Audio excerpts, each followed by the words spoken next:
അതാരാണെന്ന് പറയാൻ. വിജയ് എന്റെ പാർട്ട്ണറാ.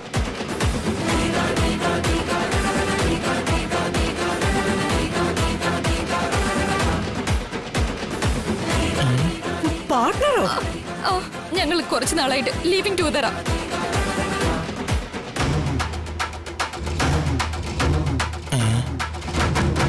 എന്താ ഗുരു ഈ ലിവിംഗ് ടുഗദർ? എടാ, ഈ കല്യാണം കഴിക്കാതെ ആണും പെണ്ണും ഒരുമിച്ച് അവസരം വരോടില്ലേ, അതാണ്. കേട്ടിട്ട് എന്നെ കൊതിയായിട്ട് വയ്യ. വർഷങ്ങളായി ഞങ്ങൾ തമ്മിൽ പ്രേമത്തിലായിരുന്നു. പഠിത്തം കഴിഞ്ഞ് അവൻ ഒരു ബിസിനസ് ചെയ്തു. എല്ലാം പൊട്ടി. അച്ഛനമ്മമാരുടെ വീടിന്റെ ആധാരമടക്കം എല്ലാം ബാങ്കിലാ. 1 കോടിക്കടുത്ത് കടം. കടം കയറി കഴുത്തറ്റ മുങ്ങിയപ്പോഴാ വിജയ്ക്ക് ഇങ്ങനൊരു ആശയം തോന്നിയത്. എന്നിട്ട് അവനെവിടെ? രക്ഷപ്പെട്ടു. ആ ഫോട്ടോയിലെ ആളാ.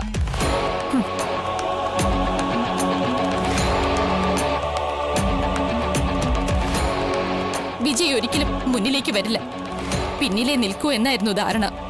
അവൻ ഇതുകൊണ്ടൊക്കെ എന്താണ് ഈ നേട്ടം? പണി ഏൽക്കുന്നുണ്ടെന്ന് തോന്നുന്നു. പറയാൻ അവൻ ഇതുകൊണ്ട് എന്താ നേട്ടം?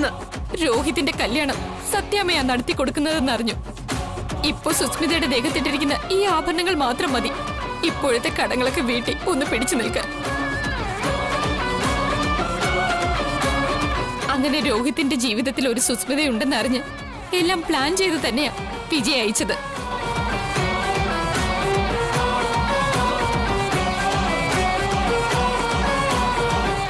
ഈ ആഭരണങ്ങളും കിട്ടുന്നത്ര പണം കൊണ്ട് ഇന്ന് രാത്രി തന്നെ ഞങ്ങൾ രണ്ടാളും മുങ്ങാനായിരുന്നു ധാരണ.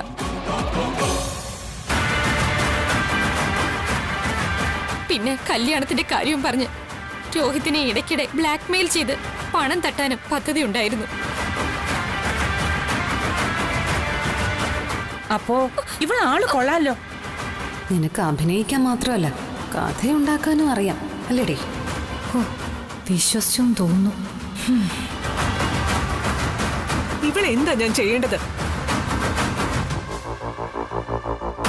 അവളെ പിടിച്ച് പോലീസിൽ ഏൽപ്പിക്കും ഭാമേ. അവർ നിജസ്ഥിതി മനസ്സിലാക്കി നെല്ലും ബദലും തിരിച്ചോളും. അല്ലെങ്കിൽ അമ്മ ഒരു കാര്യം ചെയ്യാം, നമുക്ക് അവനെ അങ്ങ് തൂക്കിയാലോ, ആ വിജയിനെ. ഈ പന്തലി കൊണ്ടുവന്നിട്ട് ഞാൻ അവനെ കൊണ്ട് സത്യം പറയിപ്പിക്കാം.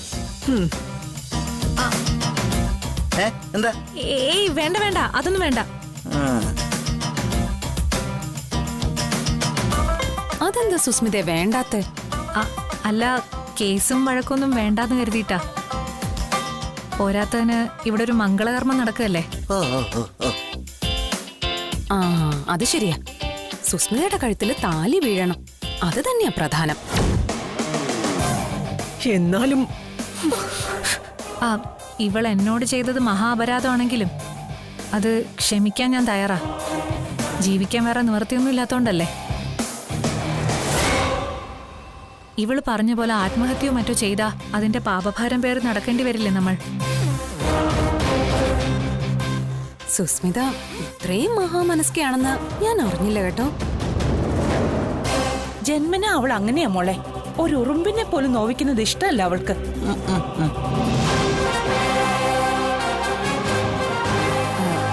സുസ്മിത ഇപ്പോ ഇത്രയും കെഞ്ചി പറയുന്ന സ്ഥിതിക്ക് നമുക്കിപ്പോ ഇവളെ അങ്ങ് വിട്ടേക്കാം അല്ലേ സത്യാമ്മേ?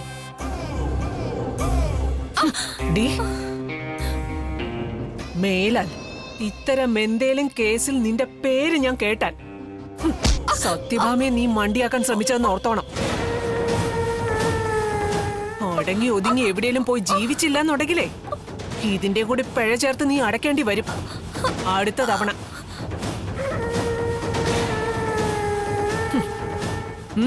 പൊയ്ക്കോ. നന്ദിയുണ്ട് സത്യാമ്മ. മരണം വരെ ഈ ഉപകാരം മറക്കില്ല ഞാൻ. പൊയ്ക്കോ.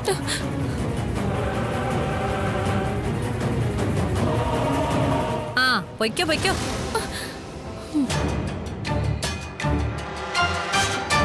ഇനി വേറെ എവിടെയെങ്കിലും പോയി കുഴപ്പമൊന്നും കാണിക്കരുത് കേട്ടോ.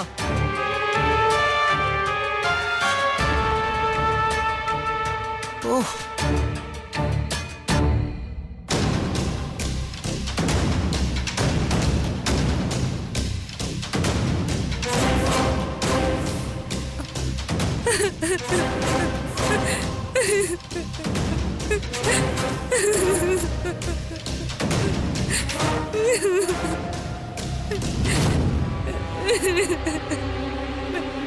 മോളെ മോളെ മനസ്സിൽ തീ കോരിയിടാത്ത കാര്യം എന്താന്ന് വെച്ചാ പറ. ഈ കല്യാണം നടക്കില്ല ആന്റി. എനിക്ക് താലിഭാഗ്യമില്ലെന്ന് കരുതി സമാധാനിച്ചോളാം. എന്റെ വിധി. മോളെ അതിന് പ്രശ്നങ്ങളൊക്കെ കഴിഞ്ഞില്ലേ? അതോ നിനക്ക് ഇനിയും രോഹിത്തിന് സംശയമുണ്ടോ? രോഹിത്തിന് സംശയം ഉണ്ടായിട്ടല്ല ആന്റി. രോഹിത് എന്ന് പറഞ്ഞ എനിക്കിപ്പോ ജീവനാ. പക്ഷെ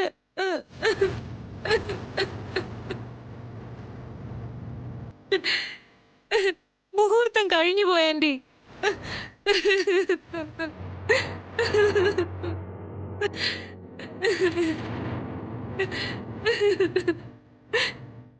നേരാണോ തിരുമേനി?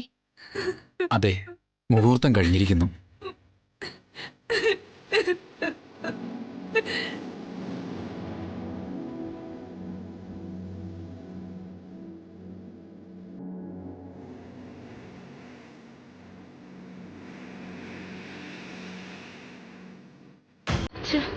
ഇത്രയും എത്തിയിട്ട് ഇവിടെ പൂട്ടാൻ കഴിഞ്ഞില്ലല്ലോ. ഈ കല്യാണം കാണാൻ വേണ്ടി അർജുനായിട്ടിനെ പോലും ഞാൻ പിണക്കി. വിധിയില്ല ആന്റി, വിധിയില്ല. കരയല്ലേ മോളെ.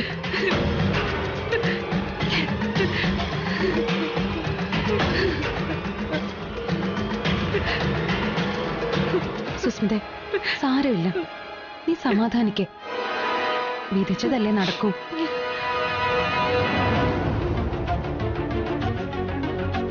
അത് നമുക്കേ അടുത്ത മുഹൂർത്തത്തിൽ നടത്താം. വേണ്ട ശാലിനി, ഇനി ഒരു വട്ടം കൂടി കെട്ടിയിറങ്ങാൻ വയ്യ എനിക്ക്.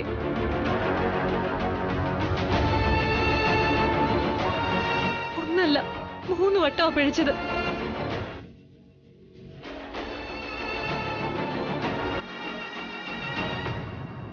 എന്റെ ജാതകത്തിൽ കല്യാണം വിധിച്ചിട്ടില്ലായിരിക്കും.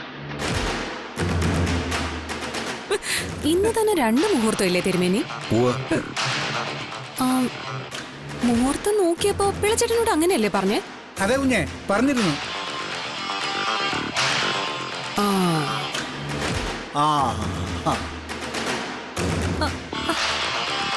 അതിനി എപ്പോഴാ? ഇപ്പൊ തന്നെ സുസ്മിതേ.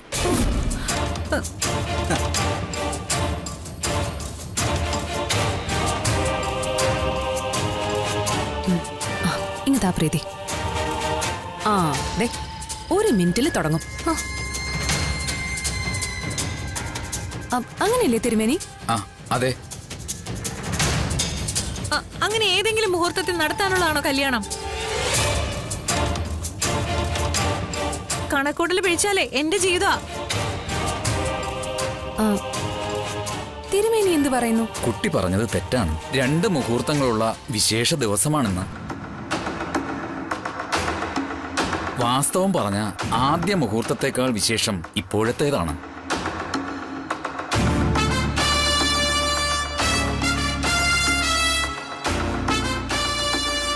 അല്ല, എന്നാലും തിരുമേനി തന്നെ പറഞ്ഞ സ്ഥിതിക്ക് ഇനിയിപ്പോ എന്താ തടസ്സമെന്ന് ചോദിക്ക് സത്യാമ്മേ.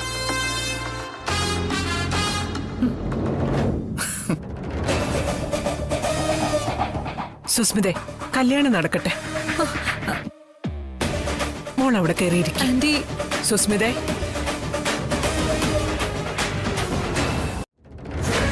വാ. ശരി.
ഇതിലും ഭേദം.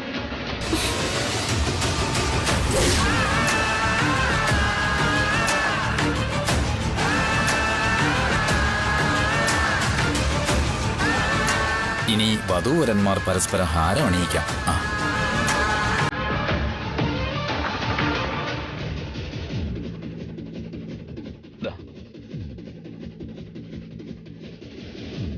സുസ്മിതേ, വാങ്ങിക്ക്. മോളെ വാങ്ങി. മോളെ മാല വാങ്ങ് വാങ്ങ്. വാങ്ങിക്ക്.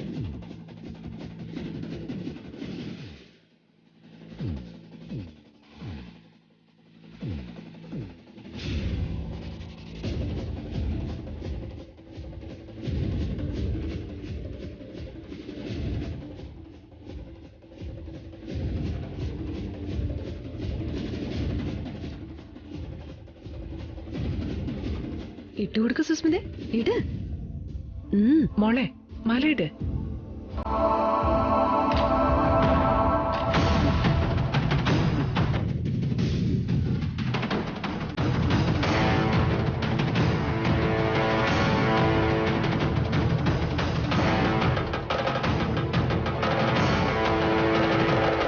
ആ ഇനി വരൻ.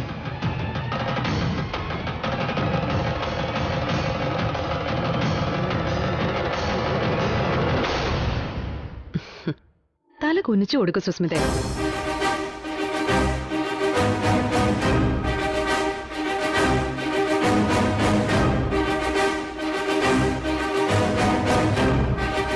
തീർന്നു സുസ്മിത നിന്റെ പടയോട്ടം.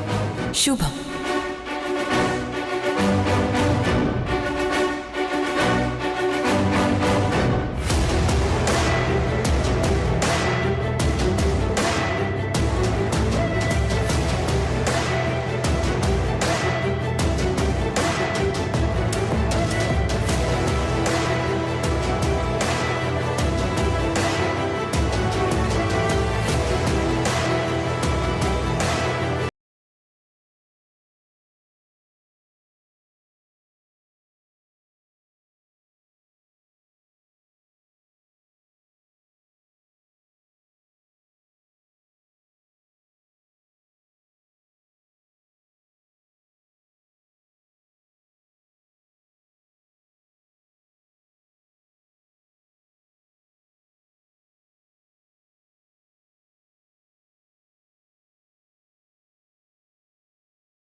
ഞാനൊന്നും തീരുമാനിച്ചില്ല ശാരദാമേ. അതെന്താ മോനെ അങ്ങനെ? അതങ്ങനെയാണ് ശാരദാമേ. പ്രീതിയുടെ കൂടെ ആയിരുന്നില്ലേ ഞാനിവിടെ നിന്നിരുന്നത്. ഇപ്പൊ അവള് സ്വന്തം വീട്ടിലോട്ട് പോയി. അത് സുസ്മിതയുടെ കല്യാണത്തിന് സത്യാമ്മ ക്ഷണിച്ചിട്ട് പോയതല്ലേ? സുസ്മിതയുടെ കല്യാണത്തിന് സത്യാമ്മ അവളെ ക്ഷണിക്കുമ്പോ ശാരദാമേ ഞാനും ഇവിടെ ഉണ്ടായിരുന്നില്ലേ? അതൊന്നും മറക്കാൻ ശാരദാമയ്ക്ക് സമയമായിട്ടില്ല. അല്ല, എന്നെ അത്രയും അപമാനിച്ചെടുത്തേക്ക് ക്ഷണം സ്വീകരിച്ച് പ്രീതി പോവാൻ പാടില്ലായിരുന്നു. ഈ ഞാൻ എന്റെ അമ്മയും അനിയത്തെയും വിട്ടിട്ടാ ഇവിടെ നിൽക്കുന്നതെന്ന് ശാരദാമയ്ക്ക് അറിയാലോ. മോനെ, പക്ഷെ പ്രീതിക്ക് ഇപ്പോഴും പ്രിയം അവളുടെ അമ്മയോടും കുടുംബക്കാരോടും. എന്റെ രണ്ടാം കല്യാണത്തിന് മുന്നിട്ട് നിന്നതും ശാലിനിക്ക് വെടിയേൽക്കാൻ കാരണമൊക്കെ സത്യാമ്മയാണെന്നുള്ള കാര്യം അവൾ എളുപ്പം മറന്നുപോയി.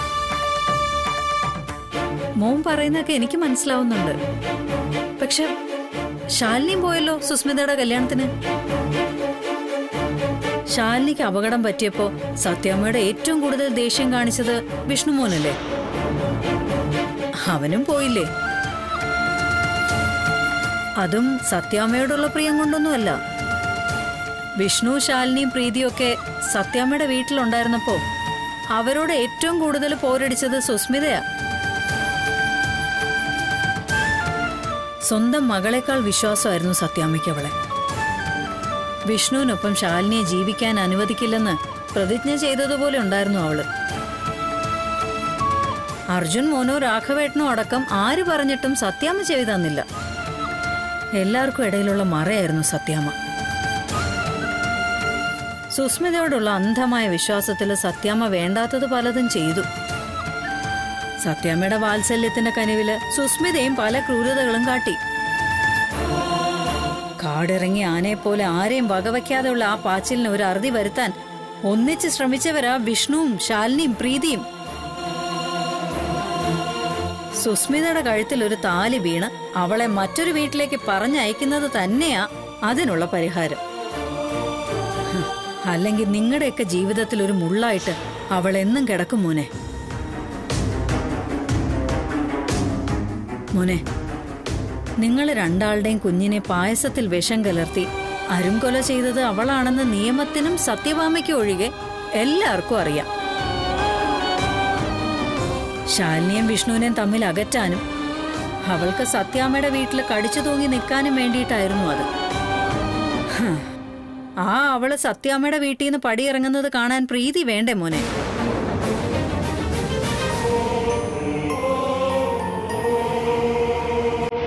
അവൾക്കുള്ള ശിക്ഷ നടപ്പാക്കുന്നത് ഞാനായിരിക്കും.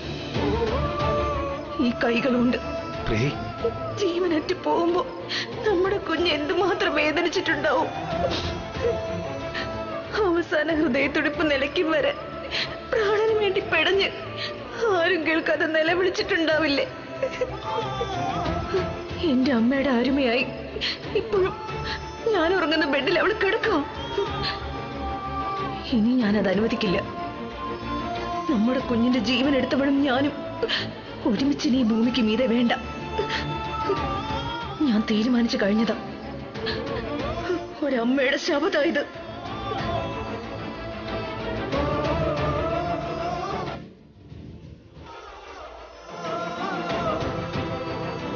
മോനെ, നമ്മൾ പലപ്പോഴും നമ്മുടെ ഭാഗത്ത് നിന്ന് മാത്രമേ ചിന്തിക്കുള്ളൂ.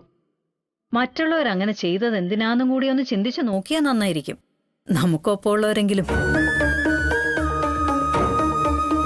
അർജുനേട്ടാ, അർജുനേട്ടനും അമ്മ ഇവിടെ പറഞ്ഞതൊക്കെ ഞാൻ കേട്ടു.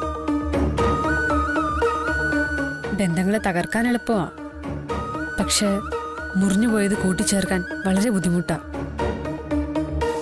എന്റെ അനുഭവത്തിൽ നിന്ന് ഞാനിത് പറയുന്നത്. അർജുനേട്ടൻ എത്രയും പെട്ടെന്ന് പ്രീതിയെ കൂട്ടിക്കൊണ്ടുവരണം. പ്രീതി അവിടെ കാത്തിരിക്കുന്നുണ്ടാവും അർജുനേട്ടനെ. ഒരു പെണ്ണിന്റെ മനസ്സ് മറ്റൊരു പെണ്ണിനെ മനസ്സിലാവും. കല്യാണത്തിന് പോകാനിറങ്ങിയപ്പോ മോൻ പ്രീതിയോട് അങ്ങനെയൊന്നും പെരുമാറുണ്ടായിരുന്നു. കുറച്ചുമ്പേ പ്രീതി വിളിച്ചിരുന്നു. കല്യാണം കഴിഞ്ഞു. സുസ്മിതയും രോഹിത്തിനെ അവരുടെ വീട്ടിൽ കൊണ്ടാക്കാൻ പോയിരിക്കുക വിഷ്ണു ശാലിനി. മോനെ, പ്രീതി ഇപ്പൊ വീട്ടില് ഒറ്റയ്ക്കായതുപോലെയാ. ഓ, ഇനി സുസ്മിത ചെന്ന് കയറുന്ന വീട് എന്താവോ എന്തോ.